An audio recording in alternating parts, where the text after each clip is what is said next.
Welcome to TXOGA Talks, where energy meets insight. The purpose of this podcast is to provide you with a candid conversation about our energy needs, our energy security, and your energy future.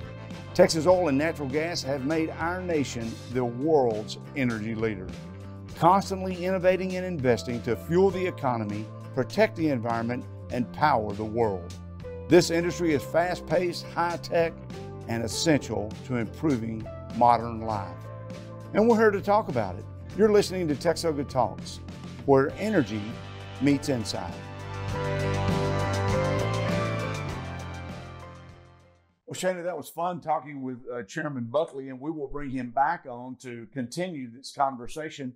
But I want to go back to the exciting things that are happening from TXOGA member companies. Yes, I think that is the best way to start this episode. You know, there's just too much fun things that are happening. So let's kick it off. Let's start with ConocoPhillips. So they're a key player in advancing STEM education, particularly in STEM fields. And so as a part of their broader mission to support communities where they operate. And so the company has invested significantly in programs that encourage students to pursue careers in STEM. And they recognize that these fields are vital for both the future of energy industry, but society as a whole, right? Absolutely. And I like a lot of different programs that I'm hearing about. ConocoPhillips is sponsoring one with AMP is the name of it. Okay. These are all acronyms, right? Applied Math Program. Okay. And it aims to improve science and math teaching in the Houston area middle schools by providing intensive professional development for teachers and helping them create engaging learning experiences for their students, which is so important in keeping that student's attention and helping them understand that they're in school to prepare them for success in life and to have that job that they're looking for. I also feel like middle school is kind of a turning point where you really start hitting those harder math classes. So this is great when you have teachers who can help you in different ways. Sixth grade math was hard when I went through it. It was really hard when my kids went through it. So I believe I'm not looking forward to that. So they also have developed, in collaboration with Rice University, the cross-disciplinary... It's not easy for you to say. No. Curriculum that helps teachers strengthen the skills they need to inspire, motivate, and engage students in the classroom. So they're improving student performance by building connections between the math and science concepts. Well, ConocoPhillips is a fantastic company, and tying it with our school system, our higher ed system is so important. The training that they're providing sets the foundation for a year-long professional development program. And in doing this, they pair teachers who work together to address the interdependency between their subjects and to develop students' conceptual knowledge by providing more opportunities for them to cultivate effective reasoning skills. And over the course of the academic year, teachers meet 6 times to continue to explore connections between mathematics and science and develop skills to enhance learning in their classroom. It's very integrated. A lot of work goes in. And that's another example by ConocoPhillips of how oil and gas companies are making a difference. That's right. So let's talk about Valero. Valero has a strong commitment to their community engagement, and with particular focus on supporting STEM education through interactive and accessible initiatives. So the company understands that fostering a love for science and technology definitely starts at an early age, as we've talked about, right?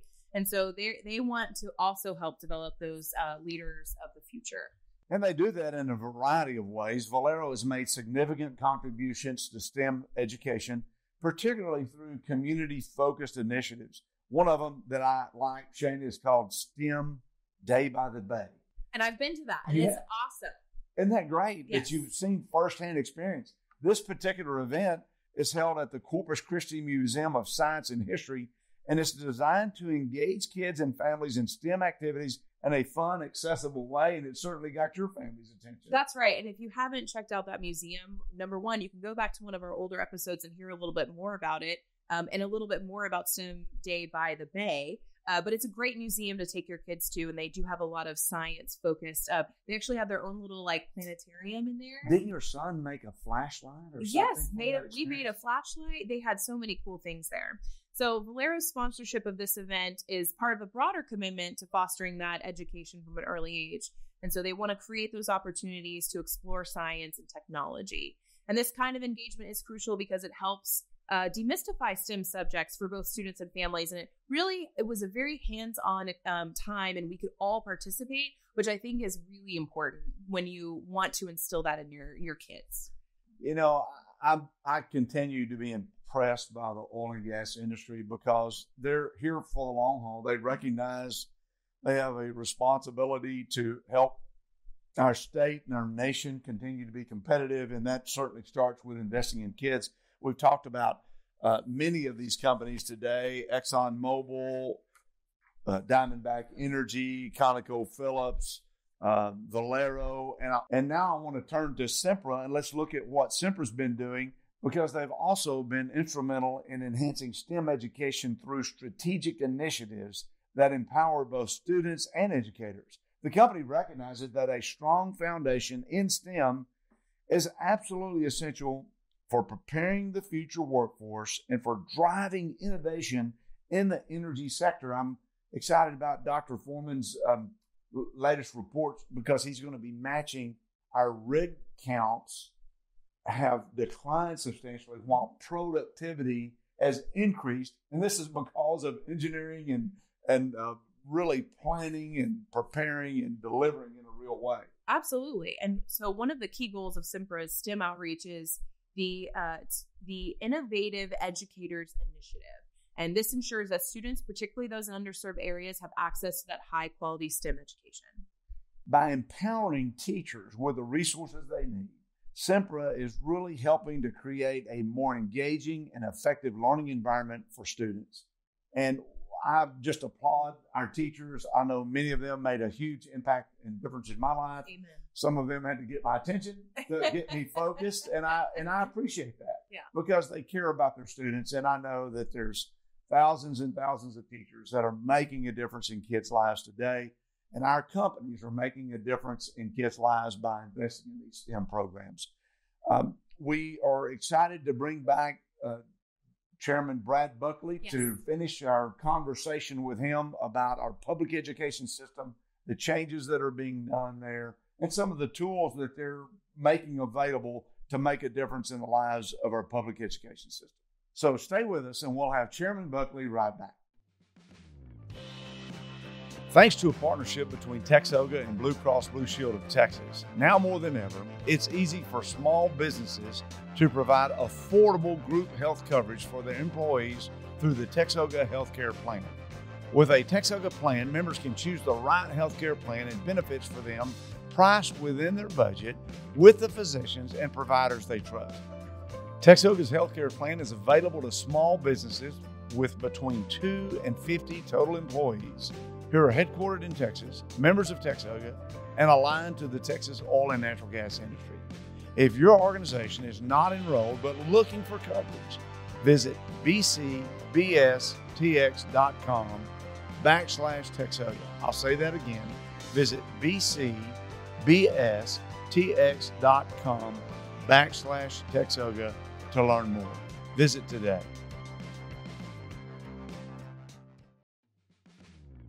Today's episode is sponsored by TXOGA member company, Diamondback Energy, a Texas-based independent oil and natural gas company. Diamondback is focused on the acquisition, development, exploration, and exploitation of unconventional onshore oil and natural gas reserves in the Permian Basin in West Texas. At Diamondback, business success is achieved through disciplined commitment to a culture of excellence, efficiency, and low-cost structure, as well as a commitment to doing business in the right way, focused on integrity, leadership, excellence, people, and teamwork. To learn more about Diamondback, visit their website at diamondbackenergy.com.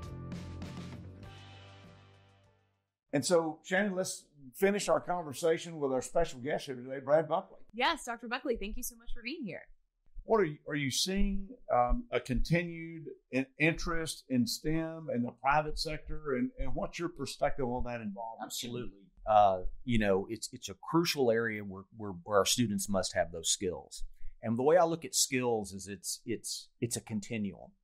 There's sort of entry-level skills, and there's sort of mid-level skills, and then there's ultimate, those very high-level skills that often they'll get at an institution of higher learning. But a kid should be able to land anywhere along that path. And because you start down low doesn't mean you can't end up high. And that's the way I think about STEM education. And so the first thing is to make students aware of it. I think a lot of times it's viewed as very difficult, or they don't understand it. I think especially kids that come from backgrounds where possibly a lot of the family hadn't been to higher education or been involved in that. But we have mobile STEM labs in Texas that'll go to, and there's 5 I think out there now, and 8 more in production that will go to school districts, especially you go to a smaller district in rural Texas, and sort of bring this curriculum and let them see what it's about. Because I think what we do is a lot of times a kid's mind goes all the way to the end, and it requires a master's in something or a PhD in engineering. Right. The reality is there are multiple layers to get there. And I'm talking, these are great jobs, valuable jobs to industry. And we have to make sure, and this is the part where I feel like we get disconnected sometimes, is I want K-12, community colleges, and higher ed and industry to talk. Mm-hmm. Because sometimes we get in a silo. And when we do that, we're not always creating the pathways that we need. And so that's one of the things we've looked at in the interim in my office is, what do we need to do? How do we reimagine high school? What does it really need to look like? It looks like it did when you or I were there, but technology, more cell phones, or right. cell phones at all, That's but right. Not at all then. So what do we need to do there to create that environment where kids will want to go there? But here's the thing you gotta think about with STEM. You got to get it right by 3rd grade. And what I mean by that is they got to be able to read on grade level, and they got to be able to do numeracy. Right. And right now, 50% of the kids, this is a good rule of thumb, 50% of our kids don't read on grade level in 3rd grade. 50%. 50%. In our education system. That's right. That's right. And that's a crisis. And that's one of the things. That's why early childhood education has been a focus of our committee, this interim, and our office. Mm-hmm. We want to make sure that we have high quality pre-K and other resources as kids go up the ladder. Because if we really want to fix this STEM issue, you better start here, because there's a lot of, if kids aren't getting the basics, it's a fool's errand to think they're just going to turn the ship and then go into some of these areas. That's right. You've got to get that foundation right. Absolutely. To build that structure. And as a mom of a 1st grader, we work a lot on reading. And it's interesting to see what they discover and all of that. But I think that statistic is really alarming and makes me want to double down even more on that reading. Yeah, I mean, that is a key metric. Yeah. I mean, that if a kid is on grade level by third grade, mm-hmm. Their pathway to economic success, to healthier relationships, to staying out of the criminal justice system, their earning power over their lifetime, earning power of their family. I mean, all of that, it's that important. And so that's one of the areas that I will, as long as I have anything to say about it, will continue to focus on. Well, you all are doing amazing things. You come from a family of public educators. I have friends that are lifelong career educators, and real proud of their work. The legislature's put a lot of time and emphasis on making these improvements, providing significant funding. It gets all these things you all have been doing was kind of overshadowed this last session with a conversation about education savings accounts. So we're running short on time, but I thought it would be a missed opportunity not to just talk about the ESA, what's going on in that space and what you see going forward. Yeah, it's very it's a hot topic. It was I think it's on fire, honestly. Yeah, it was. It wasn't always fun, but I really have distilled it down into this, and I'll tell you kind of where it came from. And Susan and I, my wife, we were talking about this the other day. When our kids were little, we were just trying to keep life between the ditches, building a business. She was working. Kids were little, trying to get them everything that they needed and all the activities and make sure we were supporting them at home and everything else. And now as grandparents, we look at the world differently. Mm-hmm. We're looking through their eyes. And what I believe, and especially if you talk to young parents now, this is a customized society. Everything we do is customized. And so when I think about ESAs, I think about it like this. It is just another tool in the toolbox for a parent. Kids are complicated. I have 3 kids, and I think about how different they are. how, one of them could do no wrong, was always, type A, work done early, cried if she made a 96, those types of things. Yeah. All the way down to like, are you ready for your biology test tomorrow? And to like, what biology test? And so I'm being a little flippant, but what I mean is there's just, kids are complicated. There's no one size fits all. That's right. And I feel like, I just believe that when a child struggles, or for whatever reason, that educational moment isn't being met for a child, that a parent has that God-given right to find a better pathway. And so that's really what ESAs mean to me. It's not an either-or discussion. And what I really think is unfortunate, and it's political, I get it, but is that we say, well, we're either for public schools or you're for ESAs, but you can't be both. Well, that's just not true. I mean, the reality is 31 states have some version of it. Some do it well. Some, I think, don't do it so well. And that's what we tried to highlight in an interim hearing. And should we be able to establish that in Texas, then we want to make sure we do it well.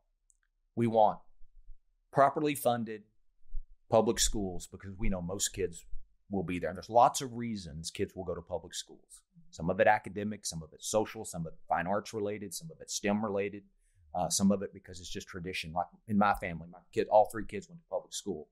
But there will be other moments where a kid needs something else.